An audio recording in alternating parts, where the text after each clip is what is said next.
First contact and capture.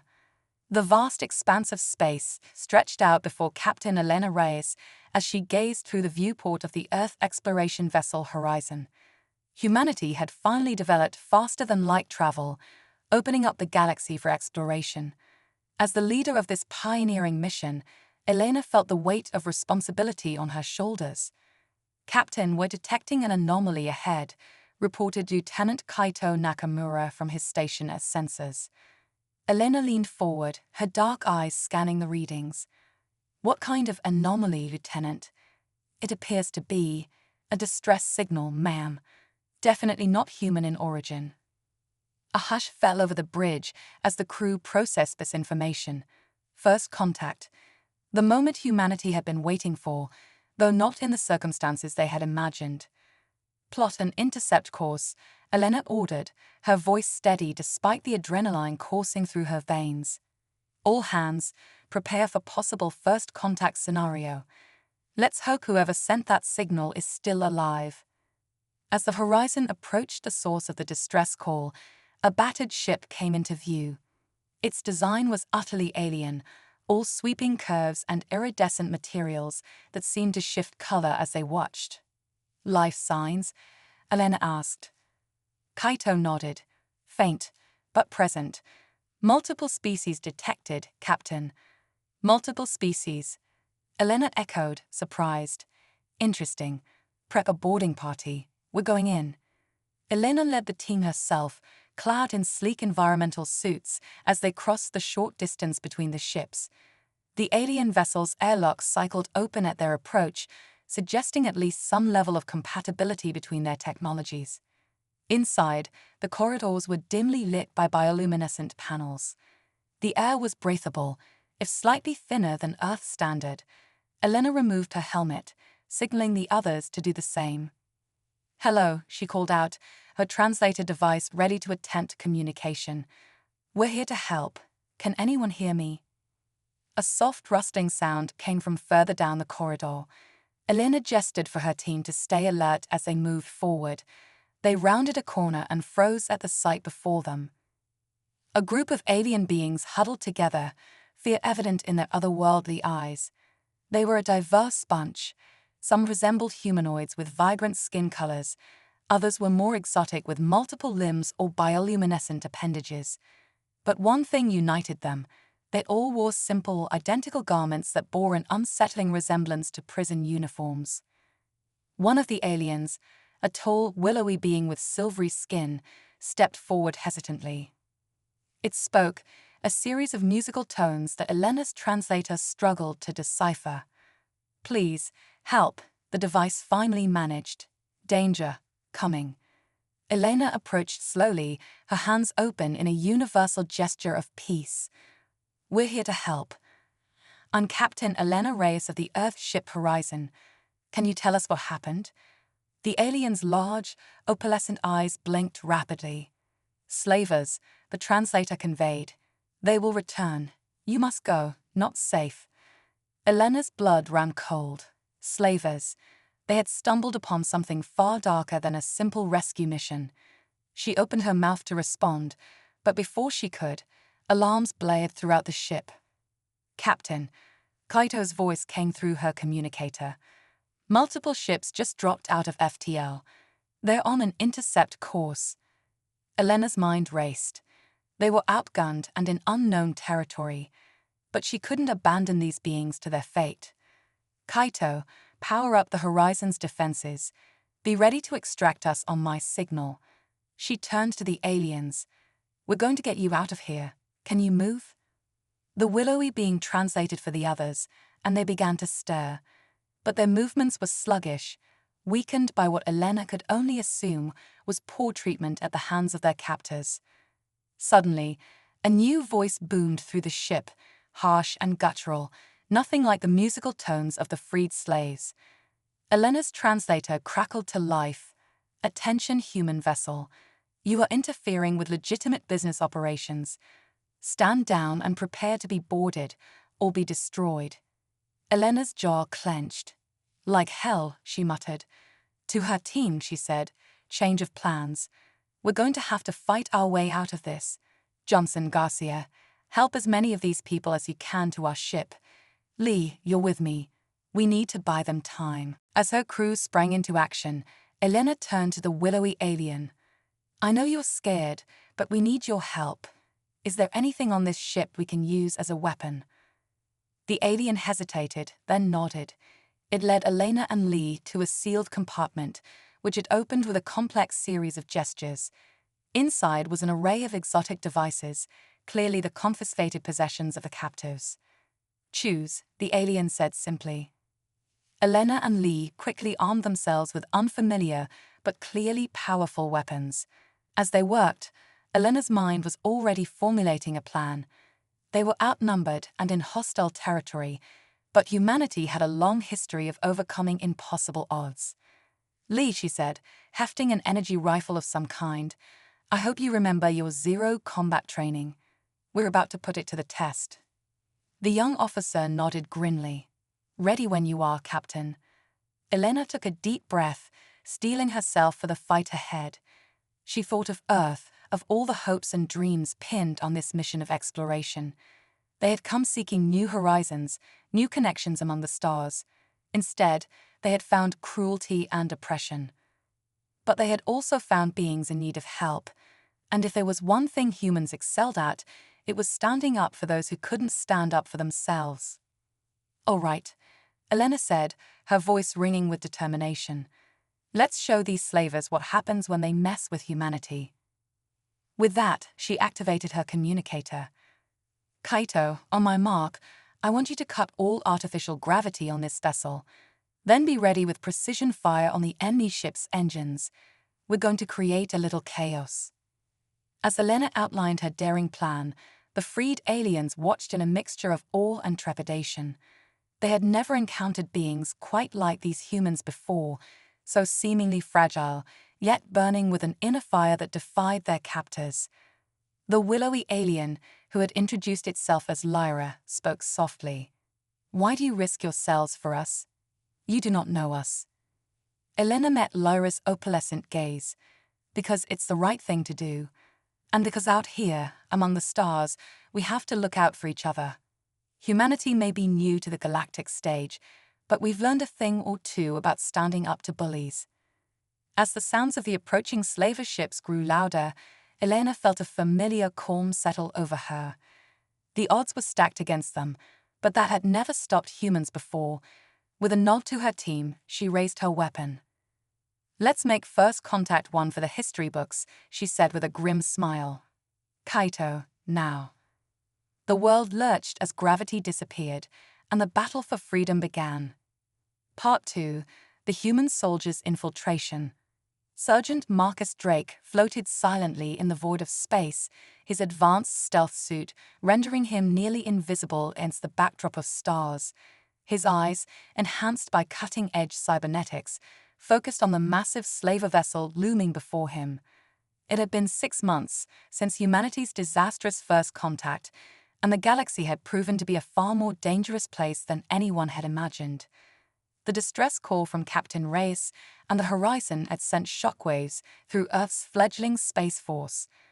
By the time reinforcements arrived, they found only debris and a badly damaged alien escape pod containing a single survivor, Lyra, the willowy being who had first communicated with Elena. From Lyra, they learned of a vast network of slavers that preyed on less advanced civilizations across the galaxy. Humanity, with its characteristic determination, had decided to take a stand, which is how Marcus found himself on this covert operation, preparing to infiltrate one of the largest slaver outposts in the sector. Remember, Sarge, came the quiet voice of his handler, Dr. Amelia Chen, through his neural implant. Our primary objective is intelligence gathering. We need to locate the central database and extract everything we can on their operations. Marcus acknowledged with a subvocal command. After weeks of intensive training with Lyra, he had a working knowledge of the slaver's language and technology, but this mission would push him to his limits.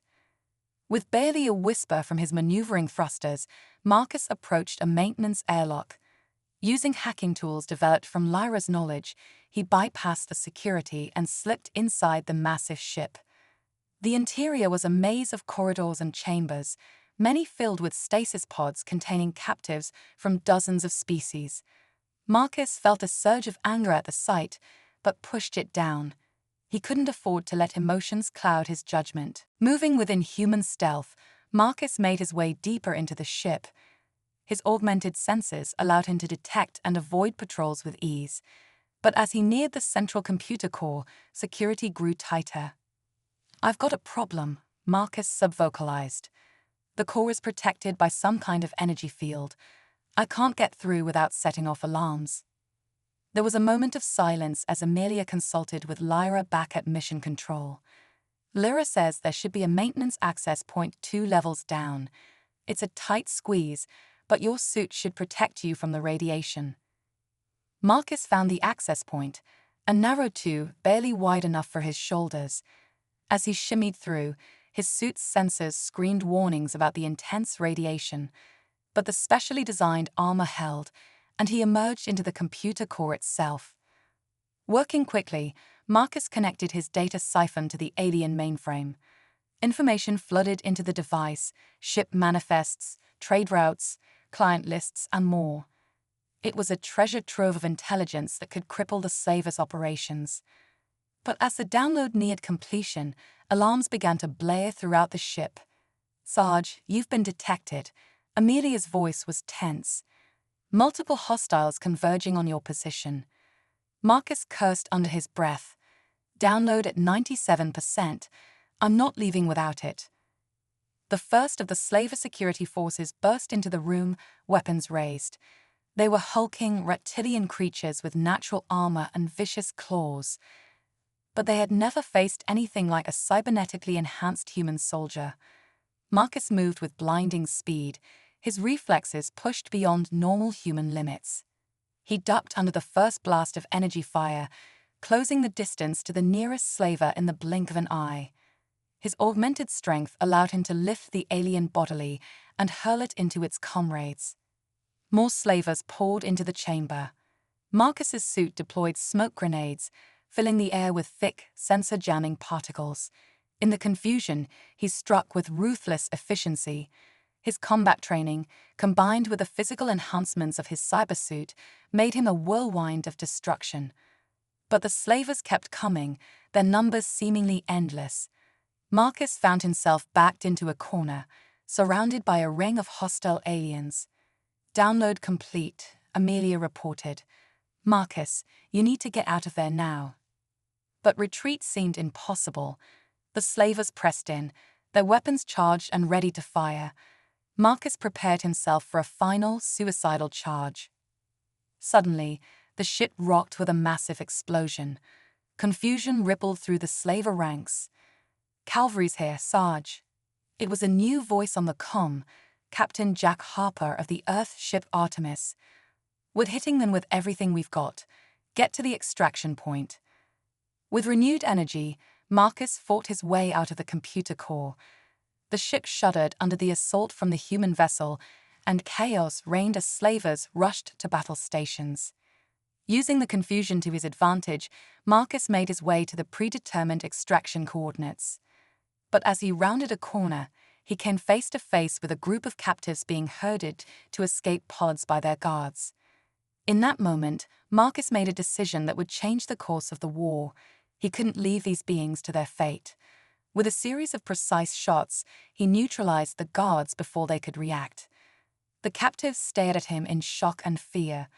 Marcus retracted his helmet, revealing his human features. "I'm here to help," he said, his translator conveying the message. "Follow me if you want to be free." Hesitantly at first, then with growing hope, the aliens fell in behind Marcus.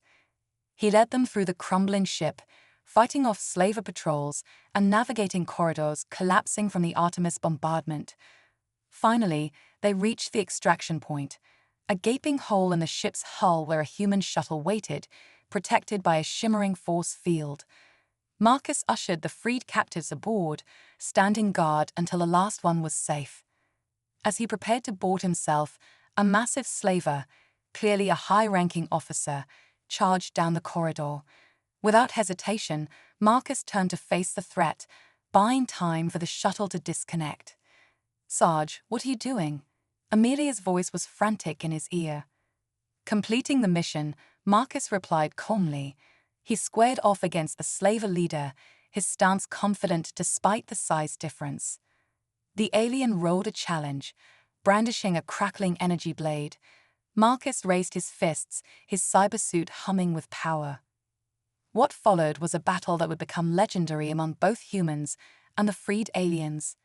Marcus's speed and skill were matched against the slaver's brute strength and centuries of combat experience.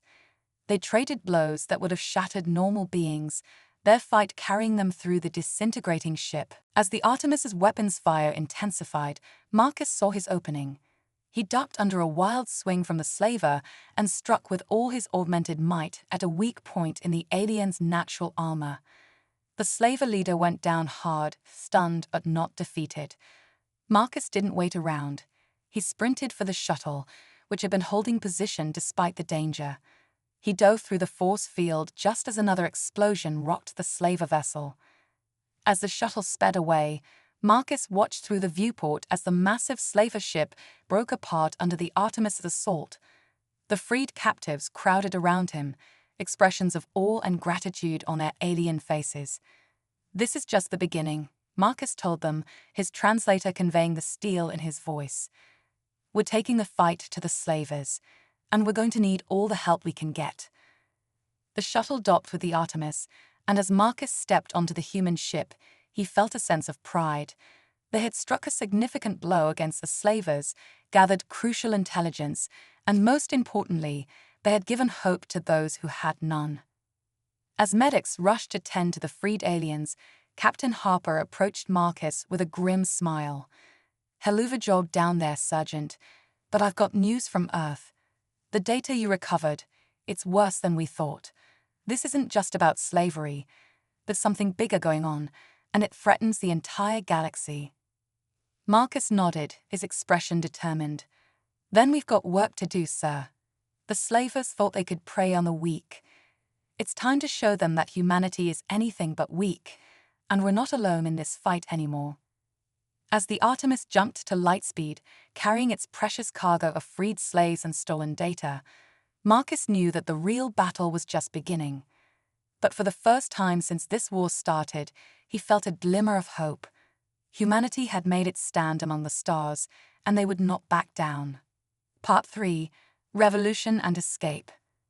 The cavernous hold of the Earth-ship Artemis hummed with nervous energy as representatives from a dozen alien species gathered around a makeshift holographic display. Sergeant Marcus Drake stood at the center, his cybernetic eyes scanning the assembled beings. Each of them had been rescued from the slaver vessel, and each now looked to humanity with a mixture of hope and uncertainty. Captain Jack Harper's voice cut through the murmur of alien languages. "The data Sergeant Drake recovered confirms our worst fears.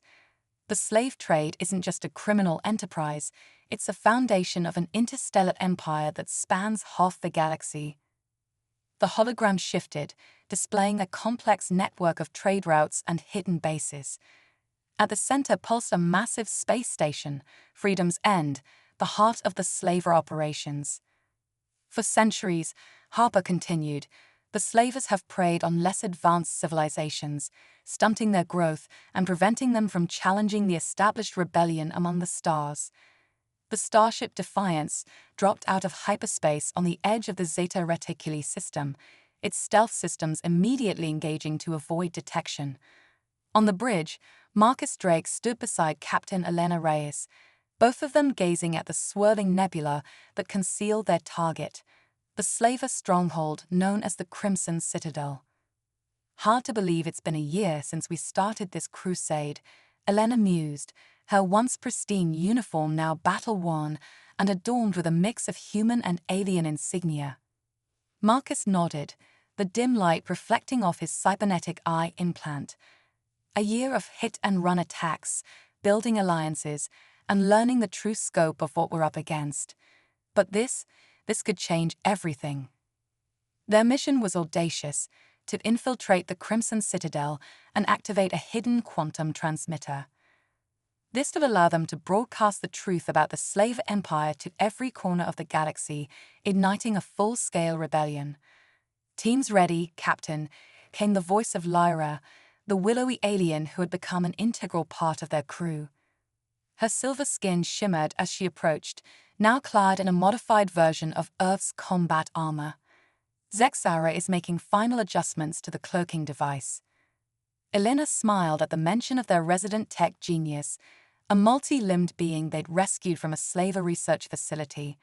Zexara's innovations had given them a fighting chance against superior numbers. "Excellent," Elena replied. "Marcus, you have point on this one. Get in, activate the transmitter, and get out. We'll create a diversion to cover your extraction." As Marcus prepared to board the infiltration shuttle, he felt a hand on his shoulder. He turned to see Dr. Amelia Chen, her eyes filled with concern behind her glasses. "I've adjusted your neural implant to interface with the quantum transmitter," she said. "But be careful. The data stream, it's going to be intense. Your mind will be processing information from across the galaxy. It could be overwhelming." Marcus gave her a reassuring nod. "I can handle it, Doc. Besides, we don't have a choice. This is our best shot at turning the tide." The shuttle launched silently, carrying Marcus and a small team of elite operatives, human and alien alike, towards the Crimson Citadel. As they approached, the true scale of the fortress became apparent. It was a sprawling complex of interconnected asteroids, bristling with weapon emplacements and patrol ships. Using a combination of Zexara's cloaking technology and precise piloting, they slipped past the outer defenses. Marcus led the team through a maintenance airlock, their specially designed armor allowing them to move in silence. Inside, the citadel was a maze of corridors and vast chambers. Slaves of countless species toiled under the watchful eyes of their captors. Marcus felt a familiar rage building, but he pushed it down. They had a mission to complete. As they neared the central hub, alarms suddenly blared throughout the station. "Looks like the diversion started early," Marcus muttered. Outside, the Defiance decloaked and launched a daring attack on the Citadel's main hangar. Squadrons of fighter craft poured out to meet them, filling space with energy blasts and explosions. Marcus and his team used the chaos to their advantage, fighting their way through increasingly heavy resistance. Their weapons, a mix of advanced human tech and repurposed alien weaponry, carved a path through the slaver defenses. Finally, they reached the quantum transmitter chamber. As Marcus interfaced with the alien device, he felt a surge of energy course through his neural implant. Information flooded his mind: star charts, communication networks, and the collective knowledge of 1,000 enslaved civilizations. For a moment, Marcus thought he would be overwhelmed, but then he felt something else, a sense of connection to every being who had suffered under the slavers' oppression. Their hopes, their fears, their burning desire for freedom, it all flowed through him. With a burst of willpower, Marcus activated the transmitter. A pulse of energy radiated out, carrying with it the truth about the slave empire and a call to rebellion. Across the galaxy, communication networks lit up with the message. Slaves rose up against their captors. Neutral worlds that had turned a blind eye to the suffering were forced to confront the reality of the situation. As the transmission completed, Marcus staggered back, his mind reeling from the experience. "It's done," he gasped. "The galaxy knows the truth." But their victory was short-lived. The chamber door exploded inward, and a massive figure stepped through the smoke. It was Drazkor, the infamous slaver lord who ruled the Crimson Citadel. "You dare challenge the natural order?" Drazkor roared, his voice shaking the very walls. "Inferior species exist to serve the strong." Marcus stood tall, facing the alien tyrant without fear. "There's nothing natural about oppression," he shot back. "And humanity has a long history of toppling empires built on the suffering of others." What followed was a battle that would be remembered for generations. Marcus, his body pushed to its cybernetic limits, against Drazkor, are being engineered for combat over centuries of selective breeding. They clashed in a fury of blows, each impact threatening to shatter bone and rupture organs. As they fought, Marcus could sense the tide turning throughout the citadel. Inspired by the transmission, slaves were rising up, overwhelming their shocked captors. The Defiance's attack had transformed into a full-scale assault, with liberated slaves joining the fray in commandeered ships. Drazkor, realizing his empire was crumbling, fought with the desperation of a cornered animal. He landed a crushing blow that sent Marcus flying across the chamber. But as the slaver lord moved in for the kill, Marcus revealed his final trick. With a thought, he activated a set of gravitic generators built into his armor, technology reverse-engineered from the very ships that had enslaved so many. The localized field slammed Drazkor to the ground, pinning him with the force of a neutron star. Marcus stood over his fallen foe, his voice carrying the weight of a galaxy's hopes. "Your reign of terror is over, Drazkor. It's time for a new order, one built on freedom and cooperation." As if in answer, the chamber filled with cheering voices. Slaves of every description poured in, their faces alight with newfound hope. Among them, Marcus spotted Elena, Lyra, and the rest of the Defiance's crew. Elena approached, a wide grin on her face despite the cuts and bruises from the battle. "Sergeant, I think you've earned yourself a promotion. The Citadel is ours, and we're getting reports of uprisings across the sector." Marcus nodded, the full weight of their accomplishments settling in. "It's a start, Captain, but we've got a lot of work ahead of us. An empire this vast won't go down without a fight." As they led the captured Drazkor away, Marcus turned to address the assembled beings, former slaves now standing tall as free individuals. "Today, we've struck a blow for freedom," he began, his words translated into a dozen alien languages. "But this is just the beginning. We've got a galaxy to liberate, and we'll need every one of you to do it. Humanity extends its hand in friendship and alliance. Together, we'll forge a new future among the stars." The chamber erupted in cheers and alien vocalizations of support. As Marcus looked out at the sea of faces, human and alien alike, he felt a swell of pride. They had started this journey as explorers, become liberators, and now stood on the brink of reshaping galactic civilization itself. The revolution had begun, and humanity was leading the charge. The galactic paradigm shift. The holographic chamber aboard the newly christened flagship, Unity, hummed with energy as representatives from over 100 alien species gathered for an unprecedented summit. At the center stood Admiral Marcus Drake, his cybernetic enhancements gleaming under the ethereal light. Beside him, Captain Elena Reyes and Dr. Amelia Chen represented Earth's diplomatic corps. "Welcome, friends and allies," Marcus began, his voice carrying to every corner of the vast room. 3 years ago, humanity took its first steps into the galactic community. We found a universe in chains, but together we've kindled the flames of freedom. The holographic display shifted, showing the rapid spread of the revolution across the stars. Hundreds of worlds, once under the iron grip of the slave empire, now shone with the light of liberation. "But our work is far from over," Elena continued, her expression grave. "The remnants of the slaver forces have retreated to their core worlds, and our intelligence suggests they're developing weapons of unimaginable power. Weapons that could tear the very fabric of space-time." A murmur of concern rippled through the assembled aliens. Dr. Chen stepped forward, adjusting her glasses as she addressed the gathering. "We've discovered that the slavers' technology is based on an ancient power source, something they call dark energy cores. These cores tap into the fundamental forces of the universe, but their use is incredibly dangerous. Each activation risks creating reality-warping anomalies." The hologram shifted again, displaying a swirling vortex of energy that made several delegates recoil in horror. "Our mission now," Marcus declared, "is twofold. We must neutralize this threat and ensure that such power never falls into the wrong hands again. But more than that, we need to build a new galactic order, one founded on mutual respect and cooperation. As the summit progressed, plans were laid for a final offensive against the slaver homeworlds, but equally important were the discussions of what would come after. How could such a diverse array of species, with wildly different biologies and cultures, forge a lasting peace? It was Zexara, the multi-limbed tech genius, who proposed a solution.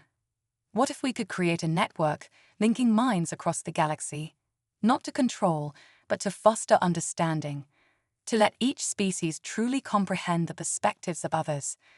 The idea was revolutionary and not without risk. But after much debate, a consensus was reached. They would combine the best of human neural interface technology with the quantum communications developed by other races. As the summit concluded, Marcus found himself looking out at the star-filled viewport, lost in thought. Elena approached, placing a hand on his shoulder. "Credit for your thoughts, Admiral," she asked with a small smile. Marcus turned, his cybernetic eye focusing on his old friend. "I'm thinking about how far we've come and how far we still have to go. We set out to explore the stars, and now we're reshaping the very nature of galactic civilization." Elena nodded. "It's a heavy responsibility. But if there's one thing I've learned, it's that humanity doesn't back down from a challenge." Their conversation was interrupted by an urgent communication. Lara's face appeared on a nearby screen, her silver skin gleaming with excitement. "Admiral, Captain, we've done it. The prototype of the galactic neural network is online. We're ready for the first test." Marcus and Elena exchanged a look of anticipation and apprehension. This was the moment that would define the future of interstellar relations. They made their way to a specially prepared chamber, where volunteers from dozens of species waited. At the center stood a pulsing orb of energy, the hub of the neural network. "Remember," Dr. Chen cautioned as they prepared to link in, "this isn't about losing your identity. It's about expanding your understanding. You'll experience the memories, the hopes, and the fears of beings across the galaxy. It will be intense, but it's the key to lasting peace." Marcus took a deep breath and stepped forward. "I'll go first." As he placed his hand on the orb, Marcus felt a rush of sensation unlike anything he had ever experienced. His consciousness expanded, touching minds light years away. He saw through compound eyes and felt the caress of solar winds on photosynthetic skin. He experienced the joy of a hive-mind species sharing a collective breakthrough and the deep loneliness of a silicon-based entity that lived for millennia.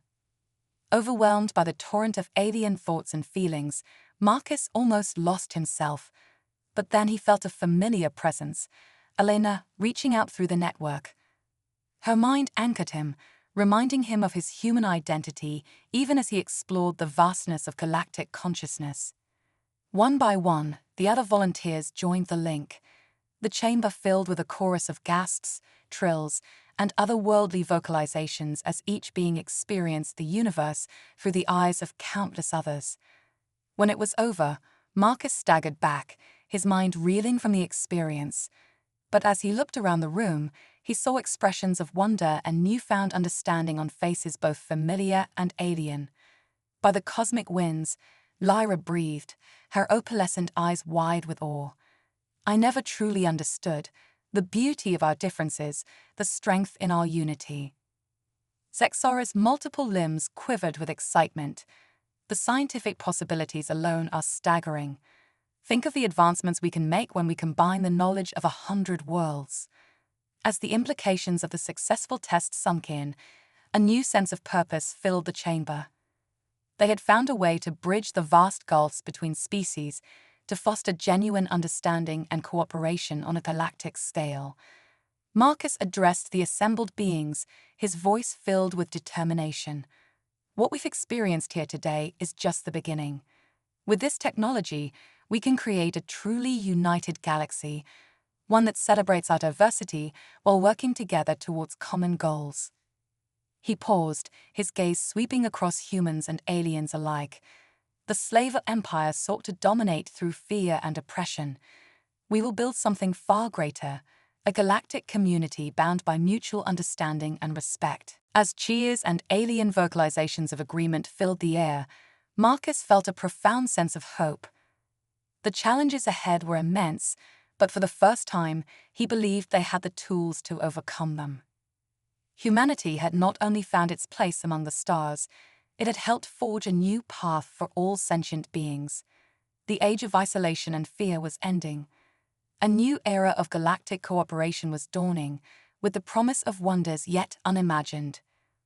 As the Unity prepared to lead the fleet towards their final confrontation with the slavers, Marcus knew that whatever the outcome, the universe would never be the same. Humanity's spirit of exploration, adaptability, and determination had already changed the course of galactic history. The stars beckoned, not with the cold light of distant suns, but with the warm glow of billions of minds linked in a grand cosmic network. And humanity, once a sole voice crying out into the void, now stood as part of a magnificent interstellar chorus. The next chapter of their journey was about to begin, and the entire galaxy waited with bated breath to see what marvels it would bring.